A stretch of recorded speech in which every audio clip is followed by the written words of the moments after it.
All right, welcome back to the Trauma Therapist Podcast. My name is Guy McPherson. My mission is to help trauma therapists be their incredible selves, to be human, to be real, not just a clinician. I'm a big believer in who we are is more important than what we know. And this requires cultivating authenticity, genuineness, and vulnerability, and that requires intention. You can learn more about my courses and workshops by going to thetraumatherapistproject.com. That's thetraumatherapistproject.com. Let's get started.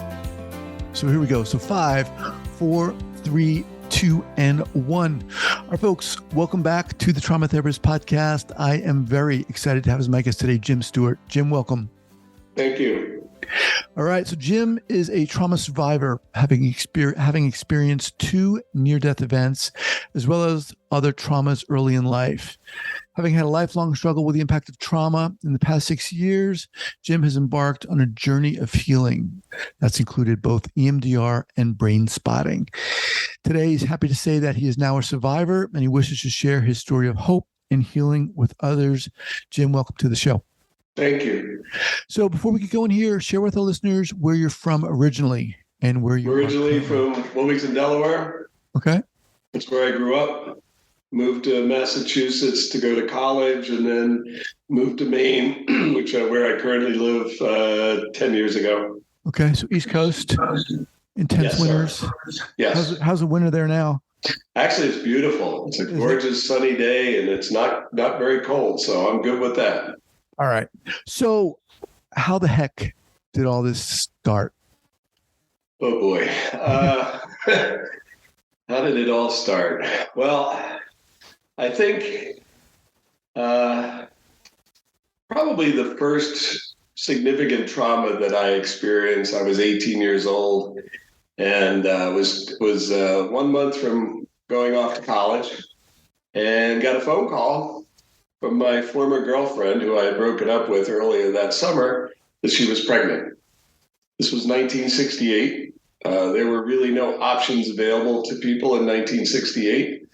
And the next thing I knew, I was summoned to my parents' home in Delaware. I went to college in Massachusetts and got married. Didn't want to. Scared out of my mind. But it's just the option that was made available to me. The odd thing about it was that I remember almost nothing of the 6 weeks prior to that marriage. I know that I was in the same room with my parents and my girlfriend's parents. I have zero recollection of one word that was said. Mm-hmm. I know I was there, but it's just a total blank. I have no recollection at all. Next thing I knew, and I don't have any recollection of the actual wedding. I had no recollection at all of that. I do remember leaving the reception and driving back to Massachusetts to go back to school.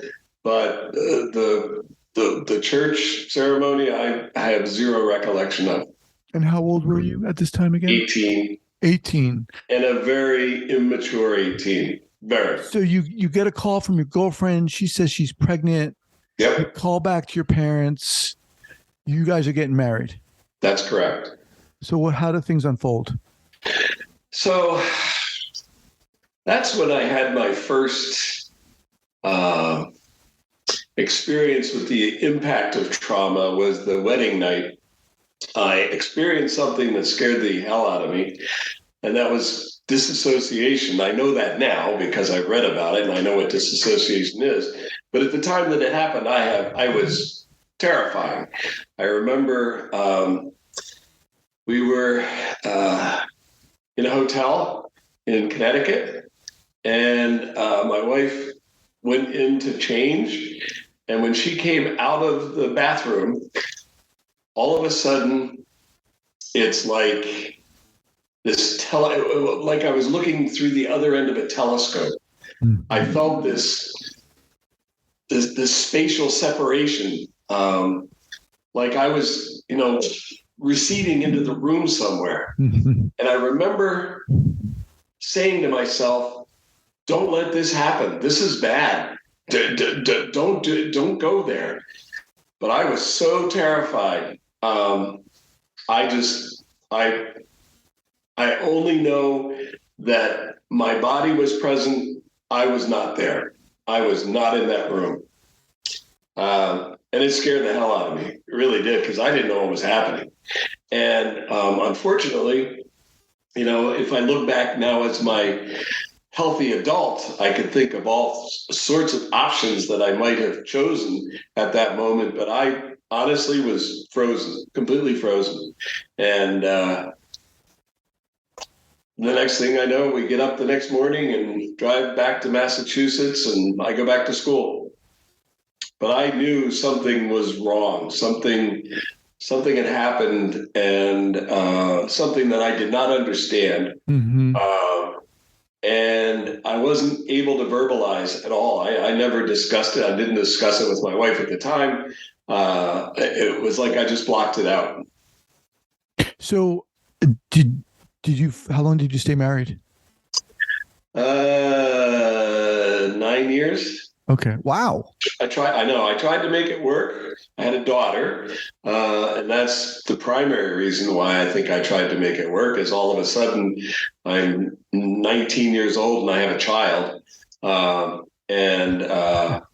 It was, I did my best, knowing that, I was terribly immature, but I did my best. And, so we were married for 9 years, but it was never really a marriage. It wasn't a marriage. It was, guess what, son, you're marrying her. That's what it was. Right. So you said that was your first traumatic experience. Yes. Okay. So the second one happened 2 years later. So I got a job. I worked nights, went to school. I actually graduated, so I give myself a lot of credit for that. I stayed in school. I got my degree. I had a job working night at a bank operations center. And this was 1968, 1969, 1970. Marijuana was really prevalent on campus. I knew nothing about drugs, nothing. But once I discovered pot, for me, it was the only time that I felt okay if I was high. I felt normal. I felt like all this weight that was on my shoulders was temporarily gone. And I liked it. I really enjoyed it. I had no interest in doing anything beyond marijuana. Had a real aversion to harder drugs, even though I had friends that did, mescaline and things like that, but I wanted nothing to do with that. So I used marijuana as an escape, basically. And the next traumatic event that happened to me, and this was probably the most serious traumatic event, was in February of 1970. So I was in my, I don't know whether I was in my sophomore or junior year. I don't really remember, but I was sitting in my living room on a Saturday night in February, and I do remember that it was 15 degrees below zero that night. It was a really, really, really cold winter. I think it was my sophomore year. And we would sit in my living room and listen to music and smoke pot. And all of a sudden, so I had all these feelings of being trapped and lost and scared, but I never dealt with them at all. Regarding your marriage? Yes. Okay. But I never dealt with those feelings. So those feelings just built up and built up and built up, but I really wasn't aware of that until that night. So that night, I don't know what time it was, 9 o'clock, 10 o'clock, I don't really remember. All of a sudden, I'm sitting in my living room, and I look across the room at my wife, and this telescoping effect happened again. It felt to me like the room was moving, that my wife was moving away from me. Again, it was like looking through the opposite end of a telescope. It was really strange. But I panicked because I realized at that moment, all those feelings that I had repressed all came out at once. And I realized I'm in this room with this person that I don't want to be with. I'm married. I don't want to be married. I have a child. I really want to have a child. And pure panic took over. And I don't remember a lot of what happened after that, but I do remember I jumped up and I just said, I have to get out of here. And I ran outside. I was wearing probably a shirt like I'm wearing now, dungarees. I think I had shoes on. And I ran outside, panicked. I felt like my heart was going to explode out of my chest. And all of a sudden, this 15-degree temperature hit me like a wall. And I started to hyperventilate. And that really frightened. I was terrified at that point because I couldn't stop. I just could not stop. I couldn't control my breathing. I was just like sucking in air and of course here I am sucking in 15 degrees below zero air, wearing a shirt and dungarees. Mm-hmm. So all of these strange thoughts started to come to me that had never occurred to me before. Like, for instance, this really got me going. I thought to myself, I'm sucking in air at such a rate that my brain might freeze. And, as I look back on it now, I probably was right. But I was in such a state of panic. I didn't know what to do. I didn't know what was happening. And I just started to walk. I don't know. I couldn't have been more than 50 feet from my front door. And all of a sudden I looked down on the ground and I saw my dead body on the ground in front of me. Wow. Talk about escalating panic. And I looked down and I knew it was me. I knew it was, obviously it wasn't me, but I had this vision of me on the ground dead, and I could feel that pulling me down. And at that moment, I don't know what mode I went into. I just knew that if I stood there, I was going to die. And so I just ran. And from that moment on, I don't know what I know I ran and ran and ran and ran and ran for at least an hour. I have no recollection. All I remember, there was a full moon. I do remember that. But other than that, I don't remember going home.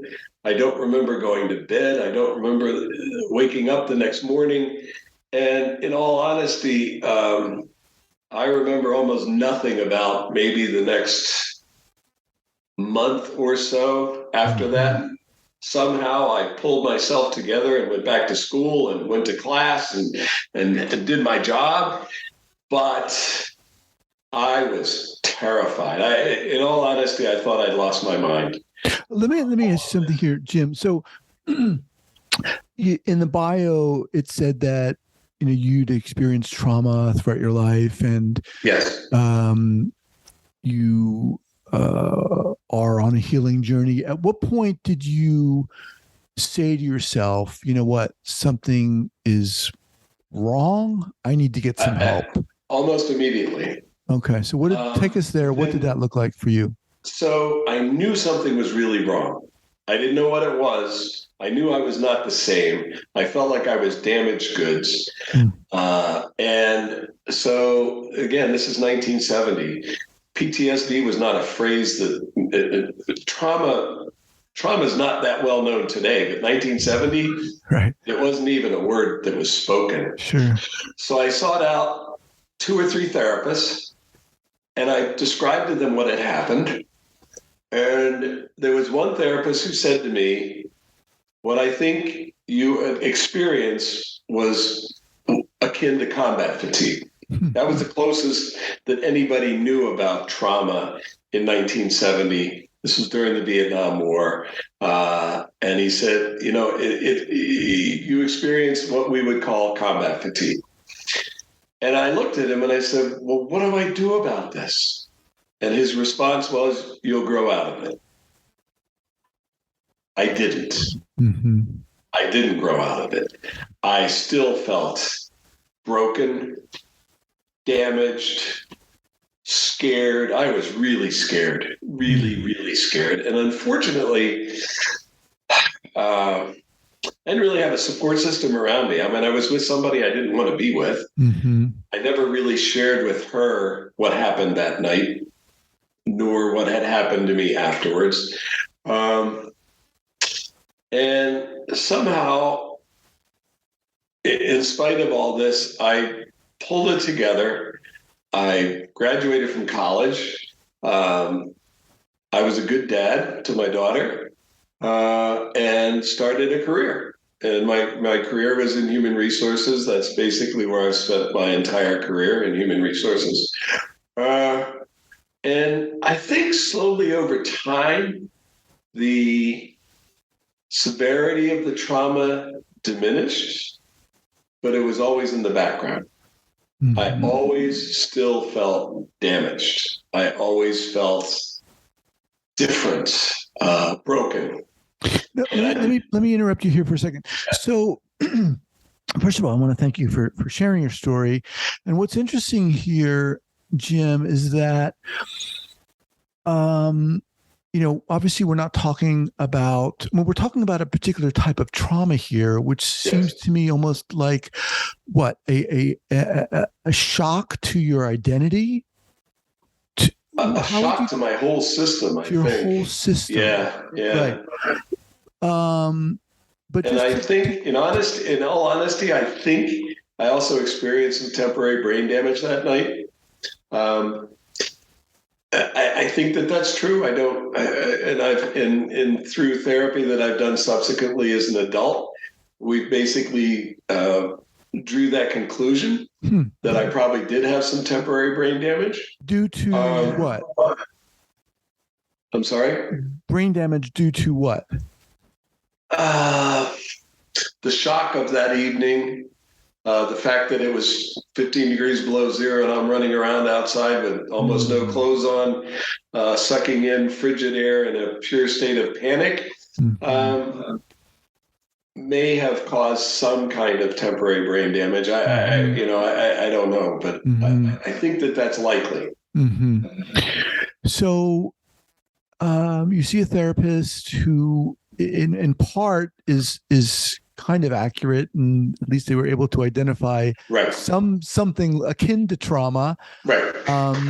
But you obviously didn't grow out of it, and you said it kind of lingered. You felt symptomatically. What did you experience after that? Unwelcome thoughts, crazy thoughts would come to me, and I think that's potentially part of the brain damage issue that might have happened.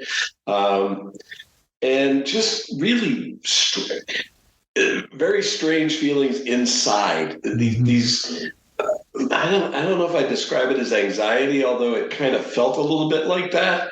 I just felt something inside was wrong. Wow. And I honestly believed at the time that it's almost like a switch had flipped, and I went from being quote unquote normal to broken, damaged, and that haunted me and frankly scared me. I was like, I don't know if I'll ever get over this. At what point did you begin to seek or find help that actually quote unquote worked? Right. So over the course of my life as a young adult, I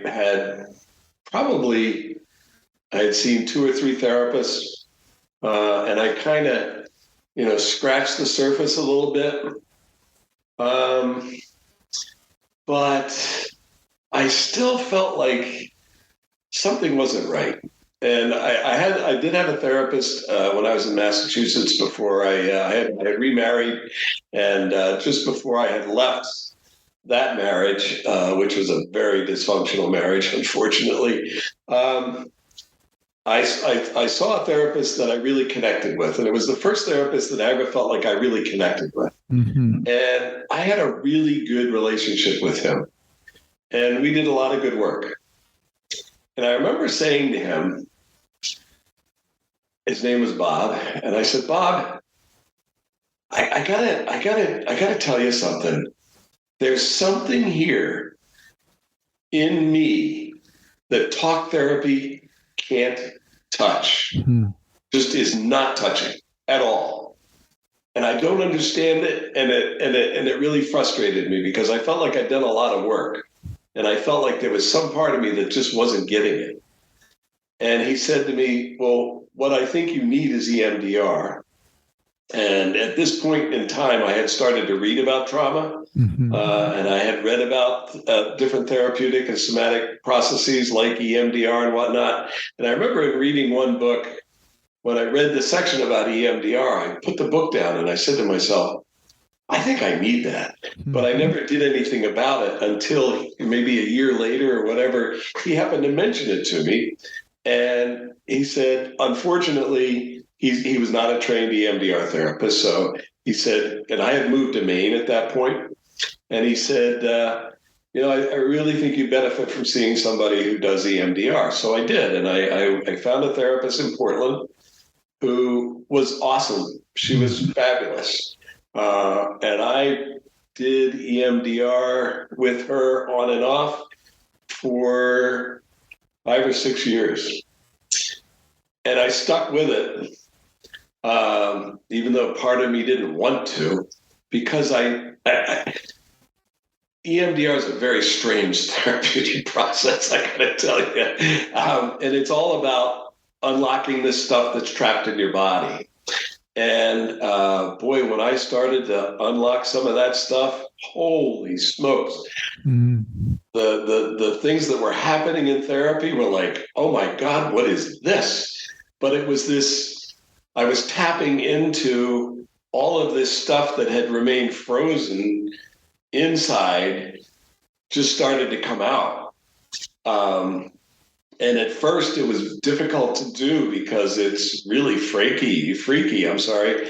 You start shaking and just, it's a very strange thing, but it helps. It helped a lot. What's interesting, Jim, here is, this is I think it's when we talk about trauma, I think it's very easy to weigh different types of trauma, abuse. I was bullied as a young kid, and sometimes it's easy for me to feel, well, I wasn't sexually abused, therefore, Right. How can I complain type thing? Excuse me. But what to me is very interesting here is, you went through this experience of all of a sudden you're in college, married, a kid, everything shifts. And this really, terrified you and impacted you and traumatized you.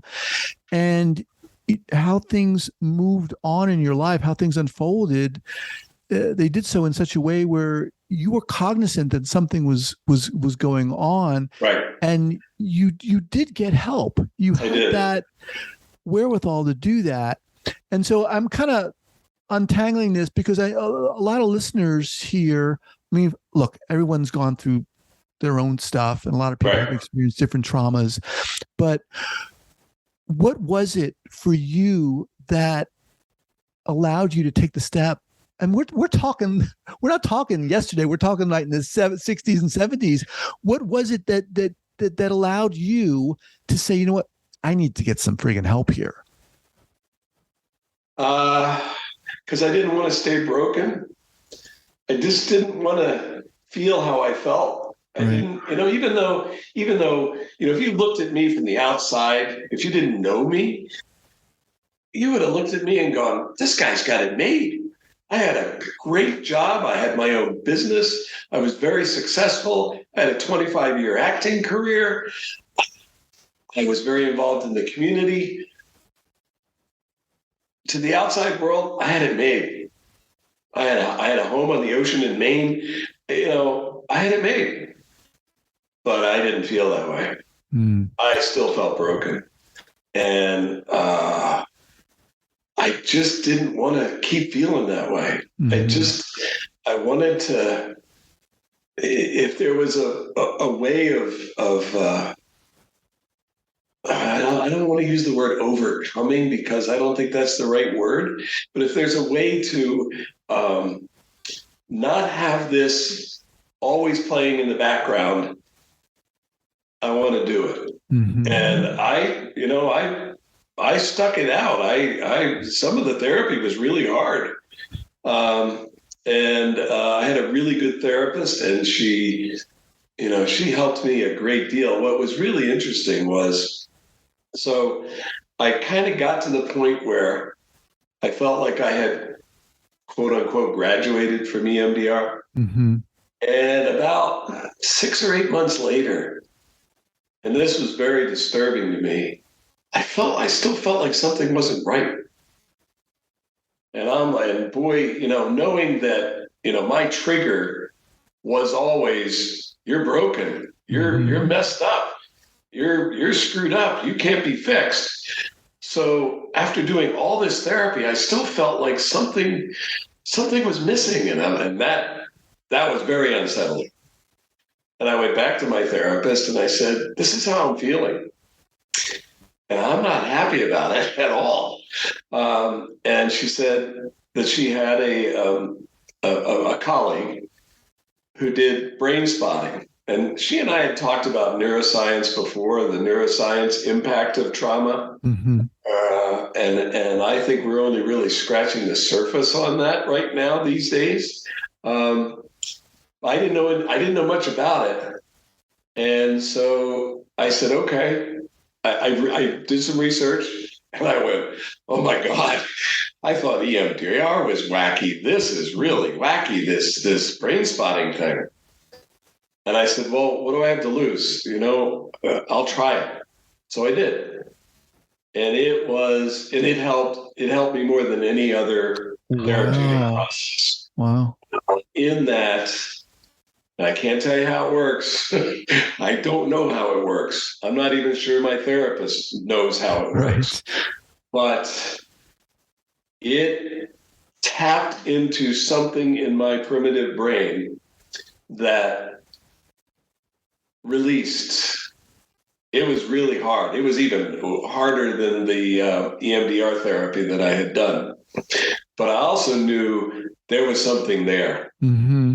If you want to call it for me, the missing link, this was the missing link. It was somehow tapping into the part of my brain that was frozen in trauma in a way that you can't say to yourself, okay, I'm going to do that. Right. It's just, there's something about the way the BrainSpotting process works that, she would hold up like a wand with a ball on the top of it, and she would move that in my field of vision. And whenever it got to the left side of my vision, about halfway across that field of vision, it was like a lightning bolt hit me. I was like, what is that? But I knew somehow she was tapping into something that I was completely unable to connect to before. And probably did BrainSpotting maybe 8 times. But boy, it somehow the fog started to vaporize. How are you, as we kind of wind down here, let me ask you, how are you doing now? I'm much better now. I'm present. I'm very happy in terms of my life. I have my life. I've remarried. I found my soulmate. We've been married now for 12 years. Wow. I live on the ocean in Maine. I do a lot of volunteer work, and I feel quote unquote normal. Right. I'm not quote unquote all better. Right. The trauma is still there. Yeah. It doesn't ever really go away, I don't think, Mm-hmm. but it softens. Uh, it just isn't in the forefront. It's way, way, way in the background somewhere. Before you mentioned was it your second marriage? Yes. Okay. You said that didn't work. And It was a very dysfunctional marriage. And do you feel in part that was because of your own trauma? I think so. Trauma and immaturity in that, as I look back, I recognized the flaws before I got married. And I knew there were potentially damaging flaws in that relationship. But finally, for the first time in my life, I felt like someone actually loved me. Mm. I'd never felt that before in my life. And that oversaw anything else. That was, I didn't know it at the time, but that was more important to me than paying attention to what the other signs were kind of looming there that said this might not be the best match. Mm-hmm. And it wasn't. And I don't, I'm not blaming anybody for that. I'm as much to blame as anybody else. But after I moved past that, I really started to find my real footing in life, and was fortunate enough to have found my wife, and it's like, oh my God, this is what being in love really is. Wow. This is what vulnerable is. I was 56 years old and I hadn't experienced that before in my life. Wow. What do you say to people listening who've maybe experienced trauma and they're not sure of how to get help? Maybe they don't even want to admit that they're traumatized. Right. What do you say to them? I say there are many different therapies out there. And, EMDR and BrainSpotting work for me. That doesn't mean they're going to work for somebody else. Right. We all have our own mix, our own concoction of what we bring to the table. But if you feel like you need help, try to find it. Mm-hmm. And that's not necessarily an easy thing to do. And being a male, I think, a lot of men don't want to admit that there's something wrong. Right. That's not the manly thing to do. Right. But if you feel like there's something that isn't working in your life and you're not able to connect with how to make that better, try to find a therapeutic process that can. And there's many, many, many different kinds of therapies. Mm-hmm.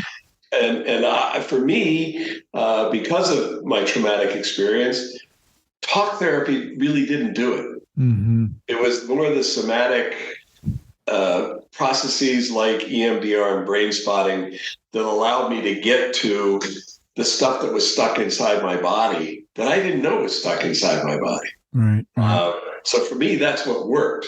But that doesn't mean that it's going to work for somebody else. I think you have to find your own path.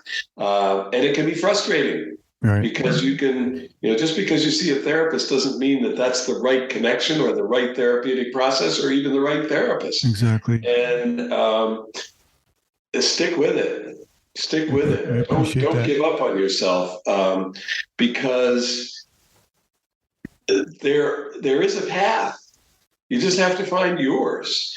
And my EMDR therapist told me that she admired me, and that always felt strange, but that I stuck with it, that I didn't give up, that I just kept at it.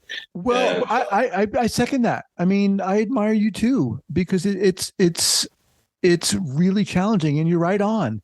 It's very difficult to find a therapist that you connect with, and that's a major part of it. So look, I want to thank you for sharing your story, man. It's a really personal story, and I think it takes a lot of guts to come on here and talk about this stuff. Right. I really do believe that. Look, James, as we kind of close out here, if people are interested in contacting you and reaching out to you, can they do that? Number one, and number two, how would they do that?